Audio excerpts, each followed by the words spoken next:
Today, we're gonna sew up a 106-year-old pattern. And patterns this old are not like your modern patterns. They are completely different. These antique patterns don't have anything printed on them. They just come with a series of holes everywhere. Big ones, little ones, shapes, different triangles, and you need to decipher them. And these antique patterns do not have those beautiful step-by-step instructions that you are used to. It's generally a little brief paragraph on how it goes together. So today I'm going to show you how to make sense of the pattern and sew it up. The first thing you absolutely want to do is check out my previous video where we preserve the antique pattern, where I go over tracing it out, where I give you lots of great tips so that way you do not destroy your antique sewing pattern. This is a part of history. We want to keep it that way. So check out that link down below in the description.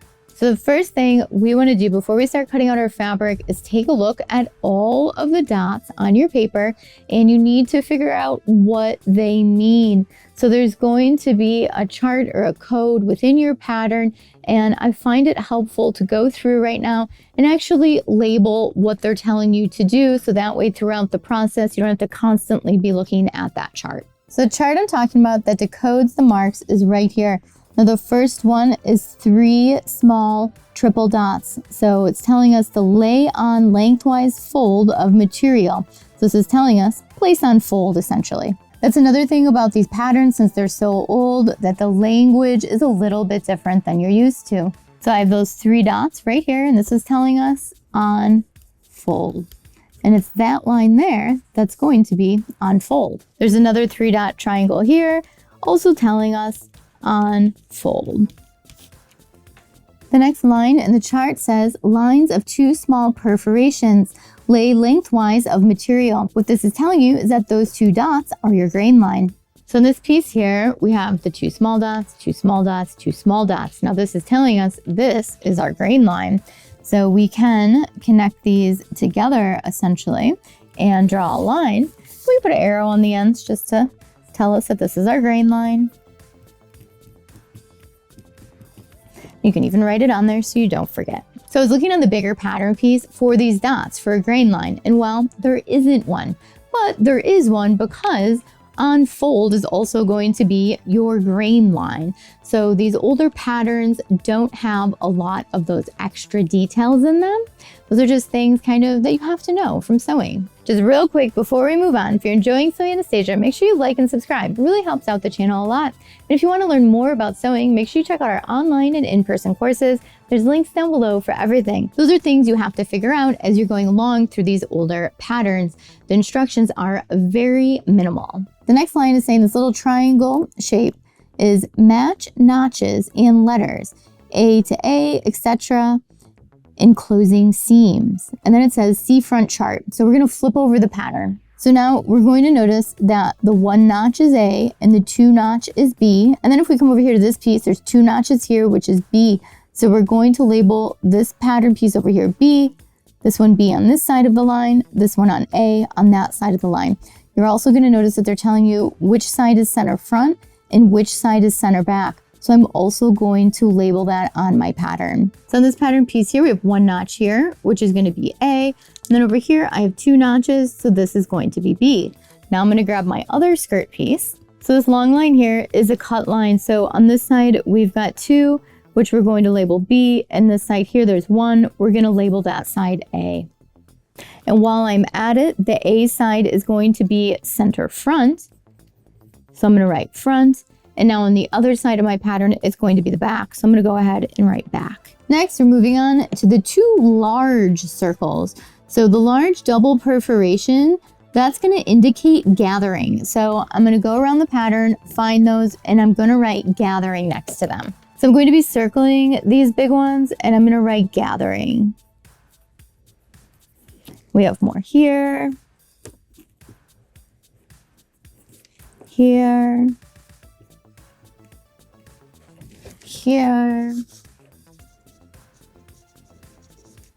Now I'm going to check my other pattern piece. There were no markings on my other piece, so we're moving on to the next indication, which is going to be the large and the small dot. So the single large and small perforation are the pleat placements. Look at how they spell pleats, very different.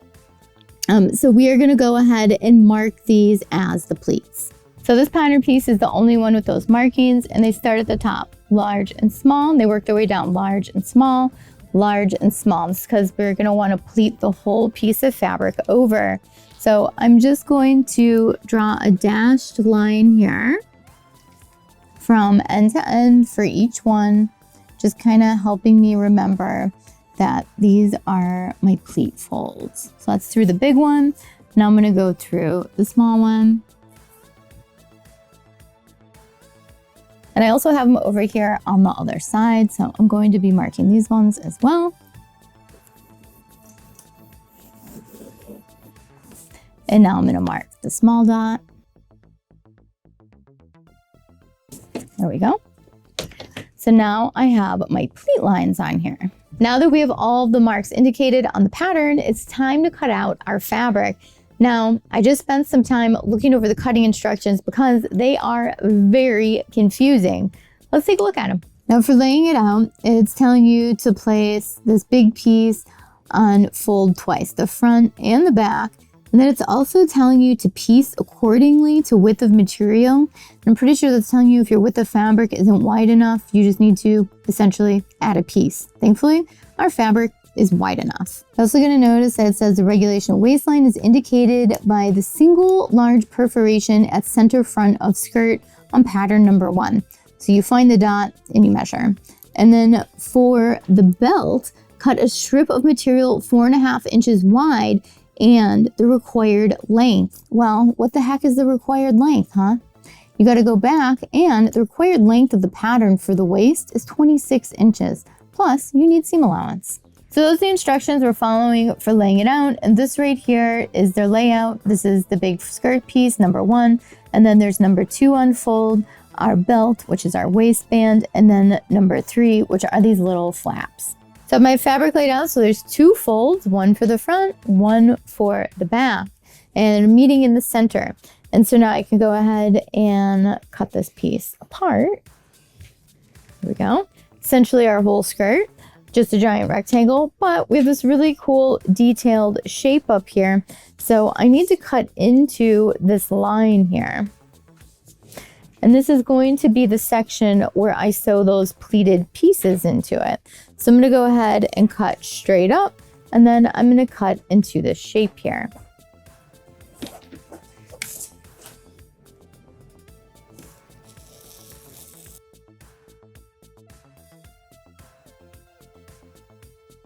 Okay, now we're gonna take off our paper piece, and there's the front of our skirt, that crazy shape. And then this here is the back of our skirt. Now we're gonna cut out the pleated panels and the little stays.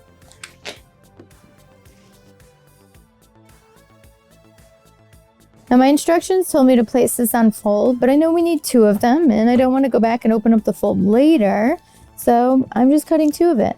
I'm using my sewing instincts.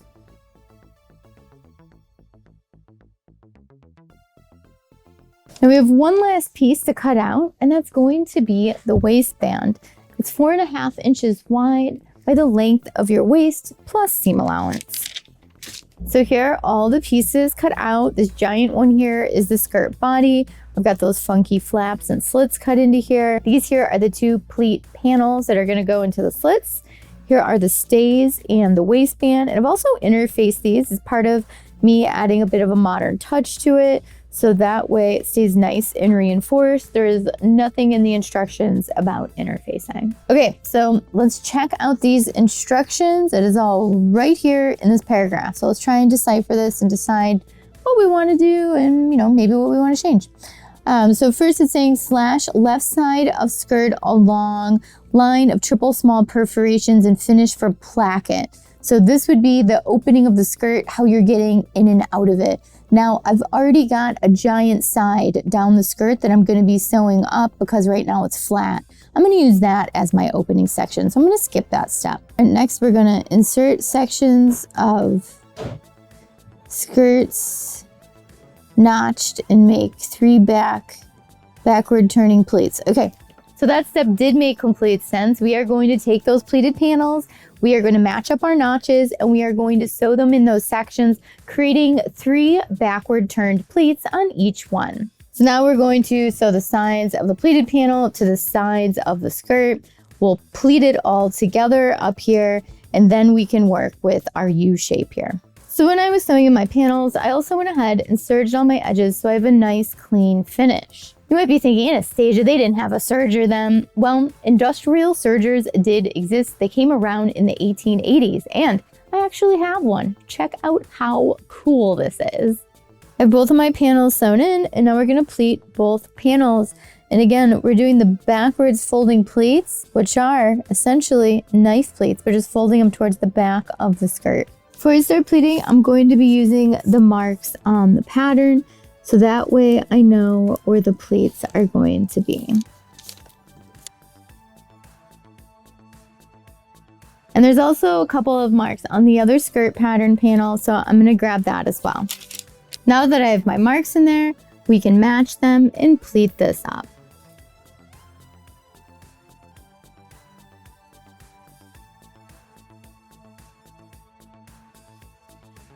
So now I have 3 pleats on this side. I'm gonna go ahead and pleat the other side. I'm also going to mark it. So now I'm gonna sew the pleats down.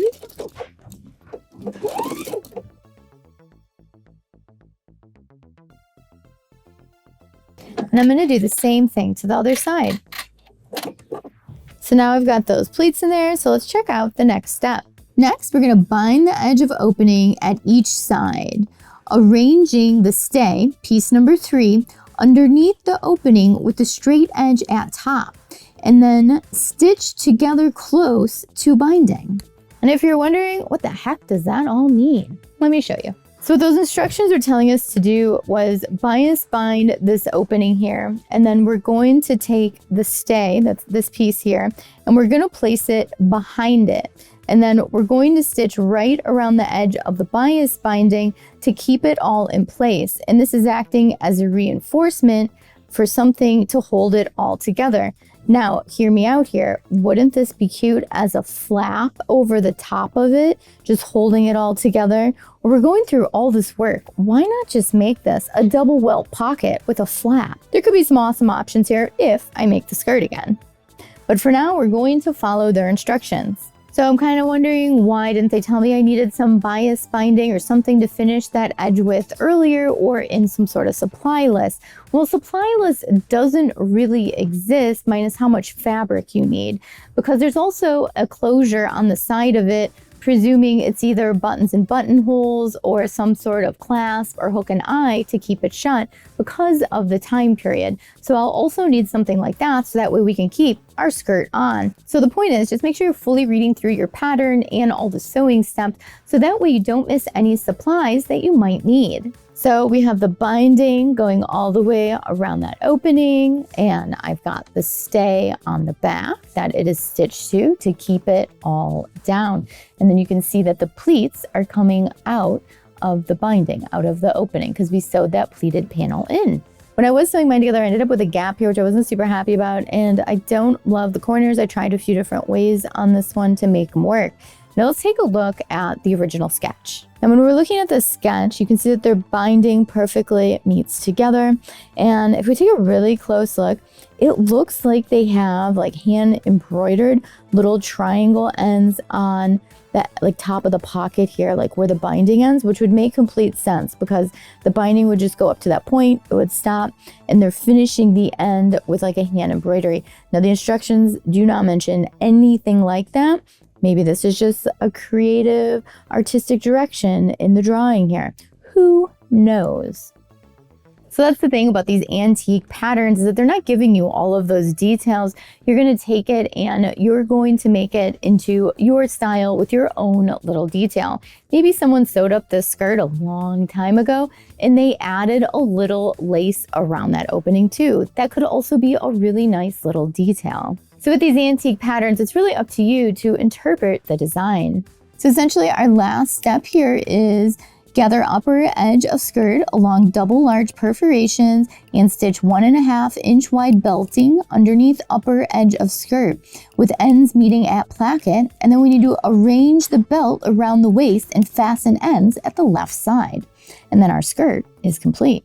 And what the heck did that just say? Well, what it was telling you is basically gather up the skirt and sew it into the waistband and finish off your fastening side. So with these antique patterns, it's really up to you to use your sewing knowledge to be able to put these instructions together. And they can be really confusing sometimes. You might have noticed it was talking about belting. That's not talking about getting really stiff belting to make a belt. It's just talking about the waistband. And in the pattern, you've probably noticed that I've mentioned regulation waistline a bunch. What the heck is that? All this means is natural waist. They called it the regulation waistline. That means it is your natural waist. It's not an empire waist. It's not a drop waist. It's a regulation waistline. It's your natural waist. Isn't that a funny term for that? And in the pattern, it talks about fastenings for getting in and out of it. And we live in a modern world now with zippers. So I will be adding a zipper to mine. So I'm gonna go ahead, gather up the waist, add my zipper, and we'll check out our final skirt. I gathered up the skirt, I sewed in the waistband, I added my zipper closure, and I hemmed it. So here's our skirt finish. We deciphered that antique pattern that's over 100 years old. A lot of that terminology was a little funny, right? But we did it. We figured it out. And we now have this gathered up skirt with these cool little bias bound edges that have pleats coming out of them. And if you take a look at this skirt, it really is truly modern. I'm sure you can see yourself wearing it with a tank top, a t-shirt, maybe a button-up shirt. It's just a long maxi skirt. So a lot of these antique sewing patterns can look very modern as long as you're choosing a modern fabric. It doesn't have to look like you're wearing a costume. So really look at those style lines, choose a modern fabric, and you've got a totally new garment. So now if you've watched the other video, we've gone from preserving and transferring the pattern to deciphering it, cutting it out, and sewing it up. So hopefully next time you see an antique pattern, you won't be afraid to sew it up and you'll take on the challenge. Thank you so much for watching Sew Anastasia today. I would love to know about your experiences with antique patterns. Leave it down below in the comments. And if you have any questions for me, leave those down there as well. If you enjoyed the video today, make sure you like, subscribe, and hit the notification bell. It really helps out the channel a lot. And if you're already a subscriber, thank you so much for watching today. These videos are for you guys. And if you want to learn more about sewing, make sure you check out my online and in-person courses here in Chicago. And we also have an online sewing club where you get a new sewing pattern and tutorials every month, along with access to our Discord. And if you want to know what's going on in the studio today, what little Lily's up to, make sure you check out my Instagram stories. Thank you so much for watching today. Bye!